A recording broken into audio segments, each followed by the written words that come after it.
আজিলৈ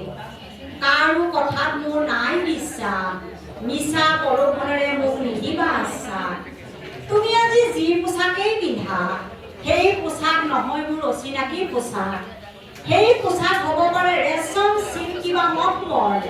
সেই পোছাক আজি মোৰ বৰ চিনাকি পোছাক ফিৰিয়া বতাহজাকৰ মাজে মাজে মই গৈ আছো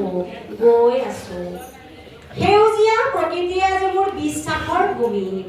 বিশ্বাসৰ পথাৰখন চেদেৰি ভেদেৰি কৰিলা তুমি সোণালী শৰতৰ আস্থাৰ দোক মোকালিৰ বিশ্বাসৰ তুমি এক হেন্দুলনি উত্তাল কলিজাৰ পুষ্পা গগৈ ফিৰিয়া বতাহজাকৰ মাজে মাজে মই গৈ আছো চলনা কথাৰে মুখ বান্ধি কাঢ়ি নিব নোৱাৰিবা মোৰ হৃদয় কাৰো কথাতেই মোৰ নাই বিশ্বাস নিচা প্ৰলোভনেৰে মোক নিদিবা আশ্বাস আজিতো পোছাকেই পিন্ধা সেই পোছাক নহয় মোৰ অচিনাকি পোছাক সেই পোছাক হ'ব পাৰে ৰেচম চিল্ক কিম্বা মখমল সেই পোছাক আজি মোৰ বৰ চিনাকি পোছাক যি পোছাকেই পিন্ধা সেই পোছাক নহয় অচিনাকি পোছাক সেই পোছাক হ'ব পাৰে ৰেচম চিল্ক কিম্বা মখমল ফিৰিয়া বতাহজাকৰ মাজে মাজে মই গৈ আছো সেউজীয়া প্ৰকৃতিয়ে আজি মোৰ বিশ্বাসৰ ভূমি বিশ্বাসৰ পথাৰখন চেদেলি ভেদেলি কৰিলা তুমি সকলোকে অনুৰোধ কৰিছোঁ আপোনালোকে বঁটাসমূহ লোৱালৈকে ৰৈ আমাৰ আজি খুব লঘু আহাৰ এটা যোগাৰ কৰিছোঁ সকলোৱে যাতে গ্ৰহণ কৰি যায় ইয়াৰ প্ৰতিযোগী নহয় সকলো সদস্যই যিসকলে ইয়াত আছে আমাক সহায় কৰিছে এই অনুষ্ঠানত সকলোকে যি লঘু আহাৰ আমি যোগাৰ কৰিছোঁ সকলোৱে সেইটো যাতে সকলোৱে গ্ৰহণ কৰি যায় আমাৰ পূজাটো কৰাৰ পিছতে তেখেতসকলৰ ফালৰ পৰা আপোনাৰ চিনেমাৰ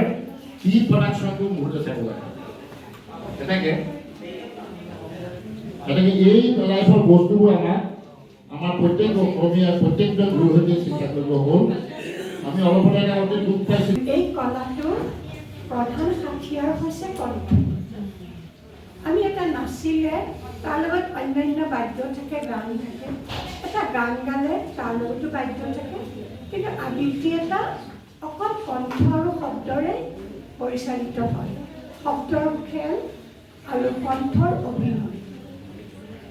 আমি কণ্ঠৰে অভিনয় কৰোঁ মই আজি একো ক'ব পৰা নাই কিয়নো মোৰ কণ্ঠই নাই গতিকে আবৃত্তি কৰা বা অভিনয় কৰাৰ কোনো প্ৰশ্ন নাহে অথবা কোনোবা এটা শব্দ যোগ কৰি দিছে কথাটো এনেকুৱা কোনোবা বাপে বৰ চিনাকি পোছাক বাপে ক'ব নাই তেওঁ যোগ কৰিছে কোনোবা এগৰাকী প্ৰতিযোগিতাৰ ক্ষেত্ৰত দেখিছোঁ প্ৰকৃতি বুলি কৈ পেলাই গুচি গৈছে এই শব্দটো আছিলে এইখিনি বিশ্বাসৰ ভূমি এই প্ৰকৃতিয়ে বুলি কৈ এৰি দিছে হুঁচৰিটো এৰি থৈ গৈছে হুঁচৰিটো এৰিব নালাগে লিখা আছে দিয়া হৈছে গতিকে আমি কিছুমান কথা খুব লক্ষ্য কৰিছোঁ আৰু এইদৰে মূল্যায়ন হৈছে ধৰি লওক কোনোবা এগৰাকী মটিভেশ্যন খুব ভাল তেওঁৰ প্ৰকাশ ভংগীও খুব মানে আকৰ্ষণীয় আপোনাক কিছুমান তেওঁলোক পিছ কৰি গৈছে গতিকে বস্তুটো সুন্দৰভাৱে গৈ উঠা নাই কোনো ক্ষেত্ৰত দেখিছোঁ শব্দ একেবাৰে ওলট পালট কৰি দিছে কোনোবাই কৈছে বান্ধিব ভেটিব কোনোবাই খেলি মেলি কৈছে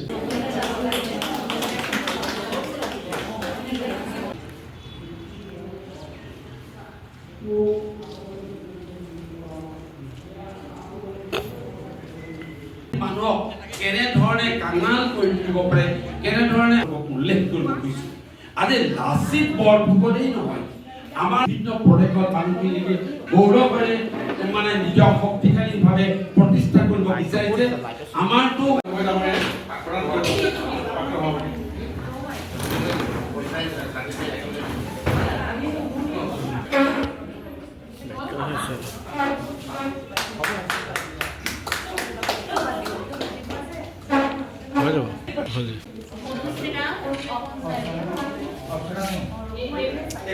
এটালৈকে দি লওক এইফাল চাব বাইদেউ ফেন চাওক তাকেহে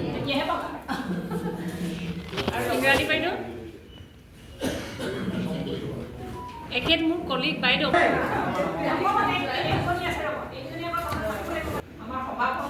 নাই হয় এক মিনিট নাই উঠা এক মিনিট ৰ'ব বাইদেউ দেই লাচিত বৰফুকন আহিব লাগিব নহয় নাই হোৱা মই ধুনীয়া এটা ফেমত মিলাই আছোঁ ৰ'ব মাইনা নোসোমাবা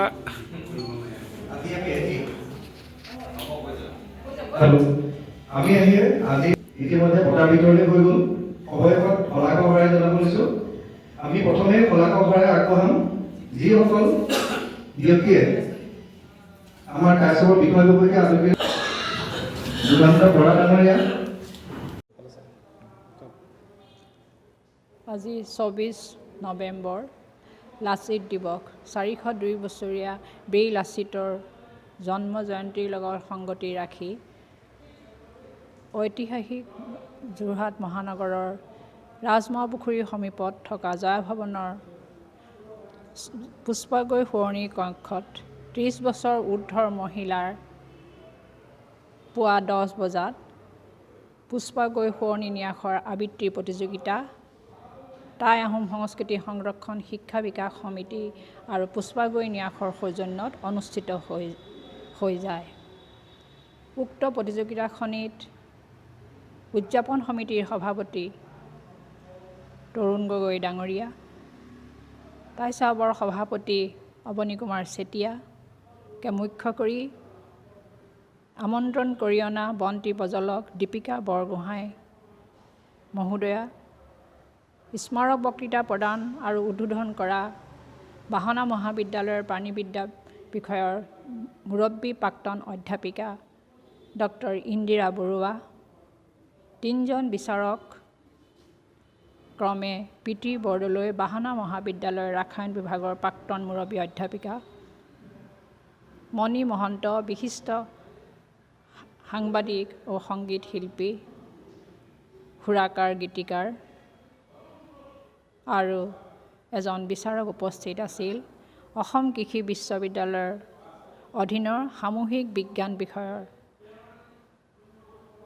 প্ৰাক্তন অধ্যক্ষা ডক্টৰ সতবিন্দৰ কৌৰ এই প্ৰতিযোগিতাখনি প্ৰায় সংখ্যক মহিলা প্ৰায় 30 গৰাকী মহিলাই যোগদান কৰা দেখা গৈছিল প্ৰতিযোগিতাখনি বিশেষভাৱে সাফল্য হৈছে বুলি আমি ধৰিব পাৰিছোঁ কাৰণ 30 বছৰৰ পাছত এগৰাকী মহিলাই ঘৰ সংসাৰ চলোৱাৰ পাছত ব্যস্ততাৰে জীৱনটো নানা সমস্যাৰ মাজত তেখেতসকলে ওলাই আহি যি আজি কবিতা আবৃত্তি প্ৰতিযোগিতাৰ প্ৰদৰ্শন কৰিলে সঁচাকৈ বৰ আকৰ্ষণীয় আদৰণীয় কবিতা এটা তেখেতসকলে ইমান সুন্দৰকৈ প্ৰতিফলিত কৰিব পাৰিলে আমি দেখি অভিভূত হৈ পৰিছোঁ মই পুষ্পাগৈ জীয়াৰী ইন্দ্ৰাণী গগৈ মাতৃ পুষ্পাগৈ যি উদ্দেশ্যেৰে এই প্ৰতিযোগিতাখিনি পাতিবৰ কাৰণে স্থিৰ কৰিছিল মই ভাবিছোঁ তেখেতে য'তেই আছে তাৰ পৰাই চাগে শান্তি পাইছে কাৰণ তেখেতৰ উদ্দেশ্যই আছিল মহিলাসকলক বাহিৰলৈ উলিয়াই অনা সেই উদ্দেশ্যই আগত ৰাখি তেখেতে জীয়াই থাকোঁতেই 2018 চনত এই প্ৰতিযোগিতা আৰম্ভ হৈছে আৰু ঠিক দুখৰ বিষয় এইখিনিতে যে 2018 চনৰ 24 ডিচেম্বৰৰ দিনাত এই প্ৰতিযোগিতা অনুষ্ঠিত হোৱাৰ 4 দিনৰ আগতে 20 নৱেম্বৰৰ দিনা তেখেত ইহলীলা সম্বৰণ কৰে কিন্তু তথাপিও এই প্ৰতিযোগিতা 2018 চনৰ পৰাই উদযাপন সমিতিয়ে হওক টাইচাবৰ মূল জয়া ভৱনৰ মূল সমিতিয়ে হওক তেখেতক শ্ৰদ্ধা কৰি মানে তেখেতক এই অনুষ্ঠান পাতি আহিছে এই অনুষ্ঠান আজি 7ম বাৰ্ষিক অনুষ্ঠান হিচাপে আমি পালন কৰিছোঁ তাতে লাচিত দিৱসৰ লগতো সংগতি ৰাখি এই অনুষ্ঠান পতা হৈছে যিহেতু মাতৃ আয়ে লাচিত দিৱসৰ প্ৰতিও তেওঁ লাচিতৰ বংশৰ বোৱাৰী হোৱাৰ বাবেই হয়তো লাচিতৰ প্ৰতি বীৰ লাচিতৰ প্ৰতি এটা সাহস প্ৰেৰণাৰে তেওঁ জীৱনটোত আগবঢ়াই গৈছিল বুলি আমি কাৰ্যক্ষেত্ৰত দেখিবলৈ পাইছিলোঁ। সেই উদ্দেশ্যে আগত ৰাখি তেখেতে হোলোঙা পাৰত লাচিতৰ মূৰ্তি নিজৰ আৰ্থিক অনুদানেৰে আগবঢ়াই থৈ গ'ল, য'ত বৰ্তমান চৰকাৰে এটা ওখ ডাঙৰ মূৰ্তি 6 ফুট ওখৰ লাচিতৰ মূৰ্তি স্থাপন কৰিছে। তাৰ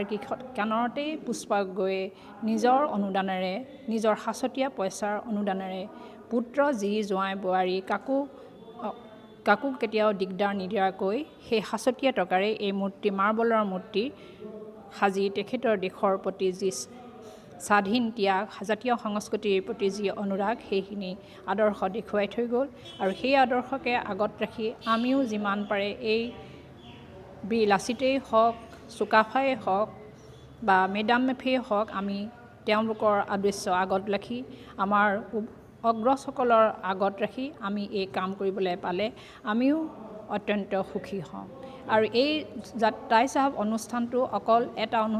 এজন বা দুজনৰ অনুষ্ঠানে নহয়, ইয়াত জয়া ৰমণীশ্বৰৰ পৰা আদি কৰি বিভিন্ন মহিলাসকলো বিভিন্ন কামত ব্যস্ত হৈ থাকোঁতে তাৰ মাজতে সকলোৱে হাতে লাগি যোগদান কৰি অনুষ্ঠানটো সাফল্যমণ্ডিত কৰে। এই আপাহতে মই জীয়াৰী ইন্দ্ৰাণী গগৈয়ে জয়া ভৱনৰ প্ৰতিজন বিষয়ববীয়া পৰিয়ালবৰ্গ ৰমণীশ্বৰৰ প্ৰতিগৰাকী সদস্যা সভাপতি সভানেত্ৰী আৰু সম্পাদিকাকে মুখ্য কৰি সকলো সদস্যক পৰম আন্তৰিকতাৰ কৃতজ্ঞতা আৰু শ্ৰদ্ধা জ্ঞাপন কৰিছোঁ। সদশেষত তোমালোকলৈ মোৰ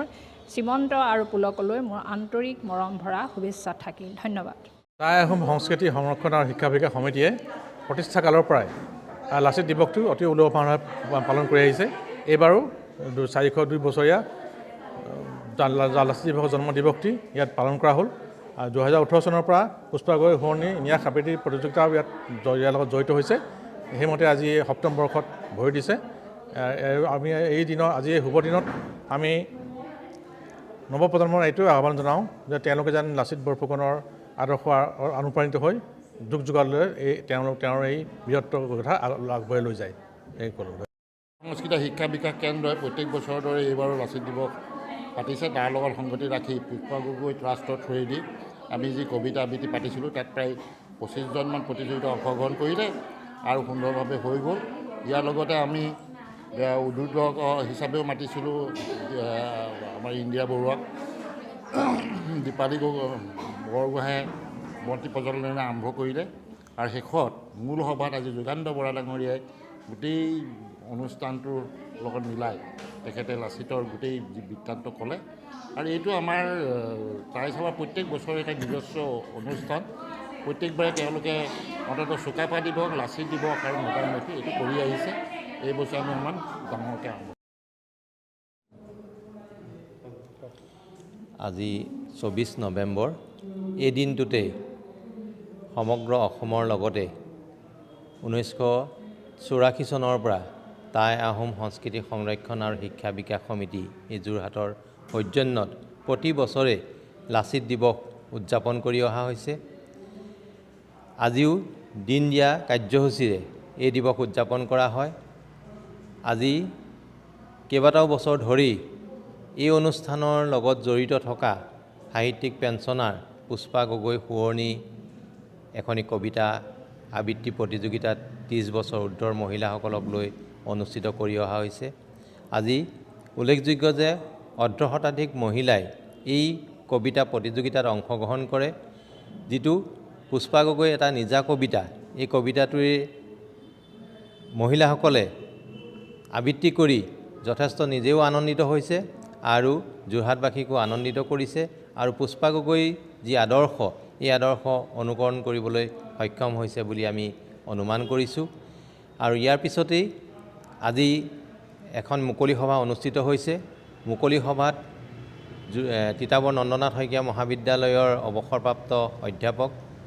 বিশিষ্ট আবৃত্তিকাৰ যোগানন্দ বৰা ডাঙৰীয়াই লাচিতৰ যি দেশপ্ৰেম, লাচিতৰ যি কৰ্মৰাজি আৰু লাচিতে কেনেধৰণে শৰাইঘাটৰ যুদ্ধত অংশগ্ৰহণ কৰিছিল এই গোটেইখিনি কথা সাৱলীলভাৱে তেখেতে উপস্থাপন কৰিছে। আৰু আমি ভাবিছোঁ এই যি বক্তৃতা, এই বক্তৃতাই নৱপ্ৰজন্মক এক দেশপ্ৰেমৰ ভাৱ যাতে জাগ্ৰত কৰিব পাৰে তাৰ এটা অনুপ্ৰেৰণা লাভ কৰিছে বুলি আমি ভাবিছোঁ। আৰু এই কাৰ্যসূচীত ৰাতিপুৱাই বন্তি প্ৰজ্বলন কৰা হয়। বন্তি প্ৰজ্বলনৰ পিছতেই পুষ্পা গগৈ সোঁৱৰণত যি প্ৰতিযোগিতা অনুষ্ঠিত কৰা হৈছিলে তাত শুভ উদ্বোধন কৰিছিলে বিশিষ্ট সমাজকৰ্মী দীপিকা বৰগোহাঁই ডাঙৰীয়ানীয়ে বন্তি প্ৰজ্বলন কৰিছিলে আৰু উদ্বোধন কৰিছিলে বাহনা মহাবিদ্যালয়ৰ অৱসৰপ্ৰাপ্ত অধ্যাপিকা ডক্টৰ ইন্দিৰা বৰুৱাই। এনেধৰণে আজি কাৰ্যসূচী ৰূপায়িত হৈছে আৰু এই অনুষ্ঠানৰ পৰাই প্ৰতি বছৰে যিটো আমাৰ হোলোঙাপাৰ লাচিত মৈদাম, এই মৈদামত তৰ্পণ জনাই অহা হৈছে। আজিও যিটো উচ্চ প্ৰতিমূৰ্তি লাচিতৰ, সেই লাচিতৰ প্ৰতিমূৰ্তিত শ্ৰদ্ধাঞ্জলি জনোৱা হয়। টাইচাবৰ তৰফৰ পৰা বন্তি প্ৰজ্বলন কৰা হয় আৰু গধূলিলৈও ঠিক তেনেধৰণে বিভিন্ন কাৰ্যসূচী হাতত লৈছে আৰু জয়া ভৱনৰ চৌদিশে বন্তি প্ৰজ্বলন কৰি যাতে আজি লাচিতৰ দিনটোক পোহৰাই পেলাব পাৰে তাৰে ব্যৱস্থা কৰা হৈছে। ধন্যবাদ। আজি দিনজোৰা কাৰ্যসূচীৰ পিছতে গধূলি আমাৰ বন্তি প্ৰজ্বলনৰ অনুষ্ঠান আছে। আমি জয়া ভৱনৰ চৌদিশে লাচিতৰ প্ৰতিমূৰ্তিৰ সন্মুখতো বন্তি প্ৰজ্বলন কৰিম আৰু চৌপাশে আমি বন্তি প্ৰজ্বলন কৰিম। তাৰ পাছতে আমি আমাৰ এই শেষ ৰাজধানীৰ আহোমসকল শেষ ৰাজধানী যোৰহাটৰ যি শেষ ৰাজকাৰেং ক্ষেত্ৰ আছে সেই স্থানত গৈ পেলাই আমি বন্তি প্ৰজ্বলন কৰিম। সেই স্থানতে ঐতিহাসিক পুখুৰীটো আছে, পুখুৰী পাৰতো আমি বন্তি প্ৰজ্বলন কৰিম। এনেদৰে আজি আমি দিনটোৰ সামৰণি মাৰিমগৈ কাৰ্যসূচীৰ। ধন্যবাদ।